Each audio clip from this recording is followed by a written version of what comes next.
Sir क्या कुछ आप लोगों की डिमांड, क्या कुछ प्रोटेस्ट? देखिए, सबसे पहले तो देश के प्रत्येक कॉमनवेल्थ खेलों में जो विजेता खिलाड़ी हैं उनको बहुत बहुत बधाई देते हैं। उन्होंने देश का नाम रोशन किया है। हमें गर्व है प्रत्येक कॉमनवेल्थ विजेता पर।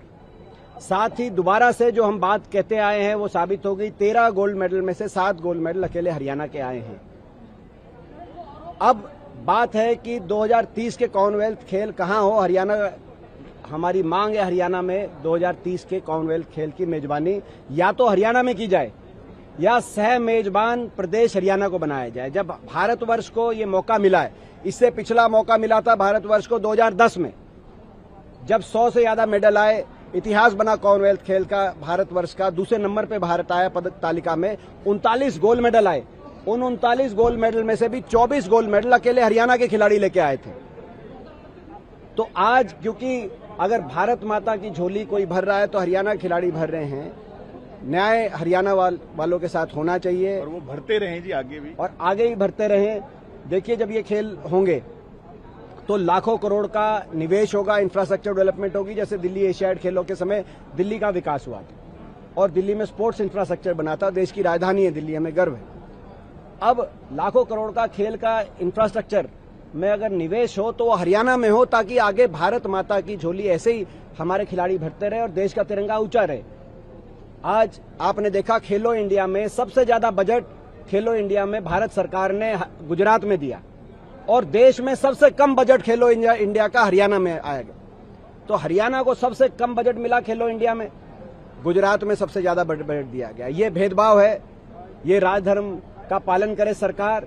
न्याय हो हरियाणा वालों के साथ, और हरियाणा के साथ न्याय होगा तो ये भारत माता के साथ न्याय है। क्योंकि ये जो खिलाड़ी मेडल लेके आते हैं ये कोई हरियाणा का, प्रदेश का या किसी और प्रदेश के नहीं लाते, ये भारत माता की झोली इन मेडल से भरती है। सर, संसद में तो लगातार आप लोग इस मुद्दे को उठाते ही हैं। पिछले सेशन में भी आप लोगों ने उठाया था। क्या ये आप लोग बाहर भी संसद बिल्कुल उठाएंगे, बिल्कुल उठाएंगे, क्योंकि हम अभी तक तो सरकार से अपील कर रहे थे कि 2030 के कॉमनवेल्थ खेल और 2036 के ओलंपिक खेल की मेजबानी का मौका अगर भारत को मिले तो साथ में उसमें हरियाणा को शामिल किया जाए। वैसे तो पूरा मेजबान प्रदेश हरियाणा बनना चाहिए, लेकिन सह मेजबान तो बने कम से कम। लेकिन अब जब कल घोषणा होगी औपचारिक रूप से कि केवल अहमदाबाद में होंगे, एक ही शहर में होंगे, तो अब जब ये घोषणा हो गई और जो बिड किया जा रहा है ओलंपिक का 2036 का, वो भी केवल अहमदाबाद के लिए किया जा रहा है। जब ये घोषणा घोषित कर दिया गया खेल मंत्रालय द्वारा, तो मैं समझता हूं कि अब हर तरह की लड़ाई हम लड़ेंगे। संसद में अभी तक तो हम सरकार से अपील कर रहे थे, लेकिन अब सरकार ने हमारी अपील खारिज कर दी, जिसका फैसला कल ग्लासगो में सुनाया गया और कहा गया केवल अहमदाबाद में होंगे। तो मैं समझता हूं ये न्याय संगत नहीं है। आप लोग भी इस बात को समझेंगे।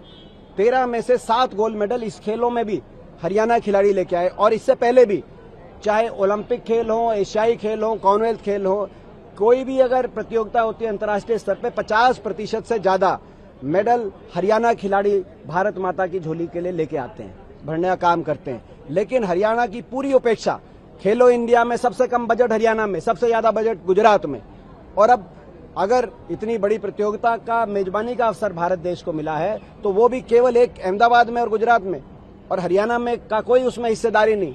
अगर इंफ्रास्ट्रक्चर बने, आपको मैं बताऊं, अकेले भिवानी से 6 गोल्ड मेडल आए बॉक्सिंग में। बॉक्सिंग भिवानी में करी जाए, वहां इंफ्रास्ट्रक्चर बने। आप अहमदाबाद में बॉक्सिंग का इंफ्रास्ट्रक्चर बनाएंगे।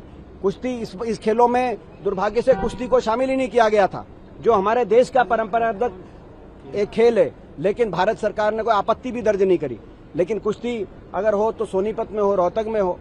शूटिंग हमारा एक खेल है, फरीदाबाद के अंदर हमारे इतने मेडल आते हैं शूटिंग के हो। हरियाणा के हर शहर में, हर जिले में अलग अलग खेलों की परंपरा है, और उसको आगे बढ़ाने का अगर कार्य करेगी सरकार तो देश हित में है। ये न्याय संगत हमारी मांग है, और इस मांग को लेकर हम इसी तरह से आगे बढ़ेंगे। सर, पिछली बार भूषण शरण सिंह को बरी कर दिया गया है अदालत से दिल्ली की राउत। देखिए, ये अभी आप लोगों के माध्यम से जानकारी मिली है, ये एक न्याय की प्रक्रिया है। इसमें जो पेटिशनर हैं उनको स्वतंत्रता है कि आगे वो अपील में जाते हैं, हाई कोर्ट में जाते हैं, सुप्रीम कोर्ट में जाते हैं। तो न्याय की जो प्रक्रिया है उसके अनुरूप आगे जो भी उनको इस बात की स्वतंत्रता है, और न्याय होना चाहिए, यही हमारी शुरू से बात है। अदालत से झटका लगा आप लोगों को? देखिए, अभी ये अपना मैं समझता हूँ कि आपके माध्यम से जानकारी मिली है, तो क्या उसमें सारी बात है, तो उसके बाद ही कुछ इस पे बात मैं समझता हूँ विस्तृत तौर से कहूँगा। मगर न्याय की प्रक्रिया ये है कि जो भी पेटिशनर हैं उनको स्वतंत्रता है इस देश में कि न्याय अगर जो है उनको लगे कि न्याय पूरा नहीं हुआ है तो वो हाईकोर्ट में जा सकते हैं, उनको इस बात का स्वतंत्र अधिकार है।